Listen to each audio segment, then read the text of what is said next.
Allah SWT dalam Al-Quran mengajarkan kita tentang pentingnya menjalankan ibadah dengan penuh keikhlasan dan proporsi yang tepat.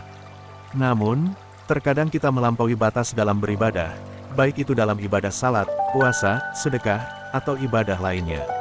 Padahal, Allah SWT tidak pernah menghendaki kita melakukan hal tersebut. Saat kita berlebihan dalam beribadah, kita cenderung kehilangan keseimbangan dalam hidup kita. Sebagai contoh, seseorang yang melampaui kemampuan fisiknya dalam melaksanakan ibadah salat malam tanpa istirahat yang cukup, dapat mengakibatkan ketidakseimbangan dalam kesehatan tubuhnya. Kita tidak boleh melupakan bahwa ibadah yang Allah ridhoi adalah ibadah yang dilakukan dengan seimbang, dengan memperhatikan aspek fisik, mental, dan sosial kita. Selain itu, berlebihan dalam beribadah juga dapat menimbulkan rasa sombong dan congkak dalam diri kita. Kita mungkin merasa lebih baik daripada orang lain karena ibadah yang kita lakukan.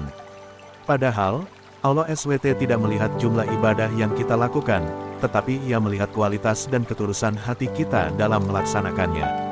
Kita harus selalu merendahkan diri di hadapannya dan menghindari sikap sombong dalam beribadah. Selain itu, larangan berlebihan dalam beribadah juga berdampak negatif pada hubungan kita dengan lingkungan sekitar.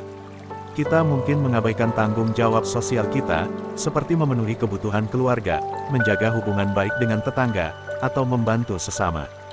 Berlebihan dalam beribadah yang membuat kita melupakan tanggung jawab sosial ini, justru bertentangan dengan ajaran Islam yang mengutamakan keadilan, kasih sayang, dan tolong-menolong. Sebagai Muslim, kita perlu menyadari bahwa Islam adalah agama yang seimbang dan adil. Kita harus menjalankan ibadah dengan penuh keikhlasan dan proporsi yang tepat. Kita harus menghargai tubuh yang diberikan oleh Allah dan menjaganya agar tetap sehat. Kita juga harus menjalankan kewajiban sosial kita sebagai seorang Muslim. Rasulullah juga melarang umatnya berlebih-lebihan dalam beribadah.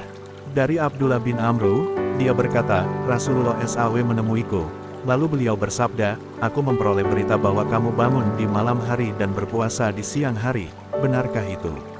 Aku menjawab, benar. Beliau bersabda, janganlah kau berlaku demikian, bangun dan tidurlah, puasa dan berbukalah.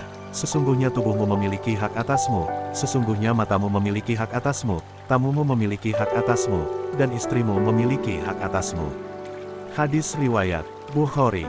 Berlebihan adalah sikap tercela meskipun itu dalam hal ibadah. Mungkin cukup selesai sampai di sini. Semoga apa yang saya berikan dapat bermanfaat bagi kita semua. Assalamualaikum warahmatullahi wabarakatuh.